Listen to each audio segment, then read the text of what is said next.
Okay po, baka gusto nyo subukan to. Warm water with honey. Marami ba kayo nababasa mga benefits ng honey? Sa Pilipinas, marami tayo makukuhang raw honey. Ito, kita mo ginawa niya. May konting lemon, pwedeng kalamansi, warm water with honey. Ayan, no? Maganda sa lalamunan, maganda sa tiyan, maganda sa utak. Pag-uusapan natin, ano ang 8 benefits ng honey sa kalusugan, pero meron ding mga tao na bawal kumain ng honey. Okay? Mamaya ituturo ko sino bawal, sino po pwede. Okay, yan. So, kahit nung lumang panahon, ginagamit talaga ang honey para sa masakit ang tiyan, para sa sore throat, marami. Sa mga may sakit, binibigyan ng honey. So, maganda ba o hindi? 8 benefits. Number 1, marami siyang antioxidants. Okay? Marami siyang antioxidants galing sa B. Sa pag-aaral, marami siyang polyphenols, anti-pamamaga, anti-inflammatory, at nire-review pinag-aaralan. Ito, hindi pa sigurado, pero pinag-aaralan kung maganda ba yung honey sa baga, sa puso, sa tiyan, sa utak, at kung may anti-cancer properties. May konting pag-aaral pero hindi pa ganun katiyak. Ang sigurado tayo, marami siyang good chemicals sa loob.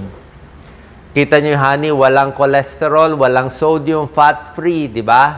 Pero nandito na yung problema ng honey. 64 calories per tablespoon. Isang kutsara, 15 ml, 64 calories na. Eh kung nilagyan mo ng 2 kutsara, 128 calories na yon.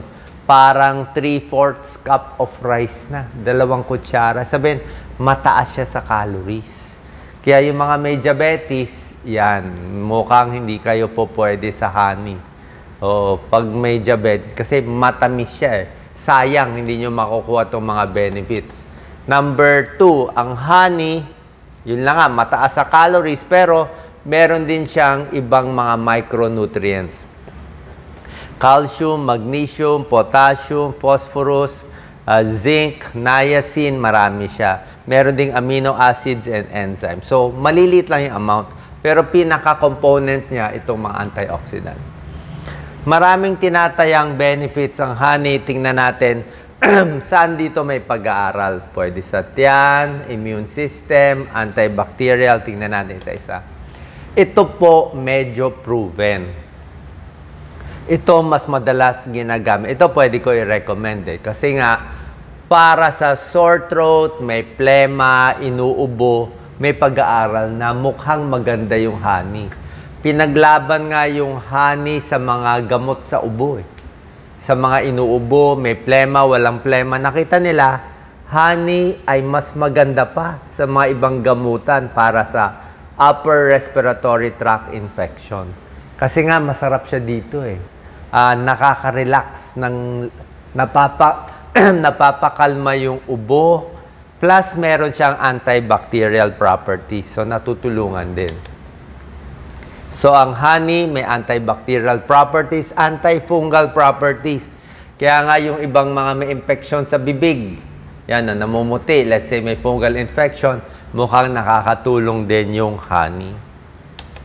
Number 5, marami siyang antioxidant, phytonutrients, kaya nga pampalakas ng immune system, mas hindi nagkakasakit. Kaya kung healthy kayo, wala kayong diabetes, warm water, kalamansi na lang, konting honey, very healthy siya. Okay?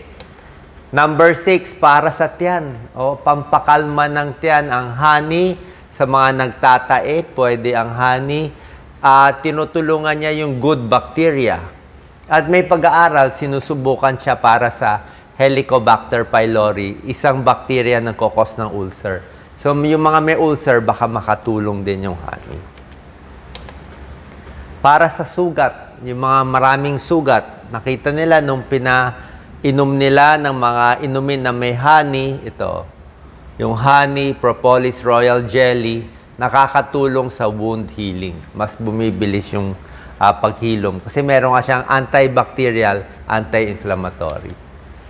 Para sa utak, itong mga component ng honey, itong polyphenols, binabawasan niya yung pamamaga sa isang parte sa utak, pangalan hippocampus eh. So, gaganda memory, mas hindi nauulyanin, bawas Alzheimer's disease. Ito, medyo may pag-aaral. So, nakita nyo maraming benefits ang honey. Ngayon, sino naman ang bawal o dapat mag-ingat sa honey? Dapat kasi timbangin natin pros and cons.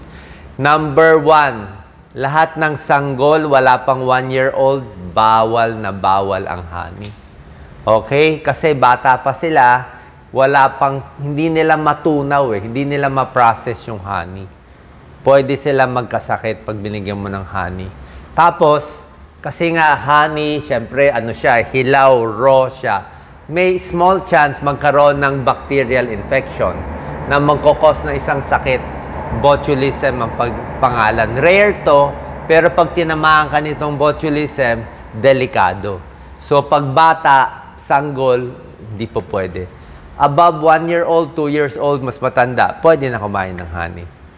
Yung mga, mahina immune system, sobrang may edad, mahina ang puso, may kidney problem, mahina katawan, ingat din sa honey. Actually, healthy siya, kaya lang baka nga matsambahan ng bacteria. Paano kung biglang ma-food poisoning, magtae? Yung mga may allergy, syempre hindi po pwede. Number 3, yung mga may diabetes. Tulad ng sinabi ko, mataas kasi, masyadong matamis. Okay, 64 calories, 1 tablespoon pa lang yan. So, pwedeng tumaas ang blood sugar mo. Yan po, mga messaging natin, iwas sa pagbigay ng honey sa mga sanggol. Yan hindi pa nila kaya. Okay? Pwede magkaroon ng toxins. Dapat over 1-year-old. So, pag less than 1-year-old ang mga sanggol, bawal. Pero pag mas malaki na yung bata, pwede na. Okay? So, ano bang mga risk of honey? Yun na nga. Minsan, nagkakaroon ng harmful bacteria. Ito nagkakos ng botulism. Sa sanggol, ang sintomas nito, nahirapan huminga, napaparalyze, hindi magalaw yung ulo, hindi na makaiyak, ay na kumain yung bata, yung sanggol. Yan ang symptoms ng botulism poisoning. Pag matanda naman, tinamaan ng botulism poisoning, nagtatae, nagsusuka, minsan nagtatae, minsan titigas, at pag matindi na, napaparalyze. Hindi na makagalaw at lumalabo yung mata. Okay? So, maraming klaseng honey, maraming mga labels. Dapat talaga piliin lang yung magandang source at malinis na source. So, yun lang po. Sana po nakita natin yung pros and cons ng honey. Pero para sa akin, kung meron kayong ubo na hindi gumagaling, lalo na ngayon, maraming trangkaso, merong may COVID, kahit merong iba may pulmonya, kung mahina yung katawan, kulang ka. Siyempre, pag may sakit tayo, namamayat tayo, di ba? So, pag namamayat, maganda siya pampaluwag, Bukod sa nakakaluwag na siya sa lalamunan natin, ang maganda sa honey nga, may antibacterial property. So, kung may bacteria sa katawan mo, so double effect niya. Di ba? Maganda na laban sa bacteria, pampakalma pa ng ubo, at natural na paraan pa. Salamat po.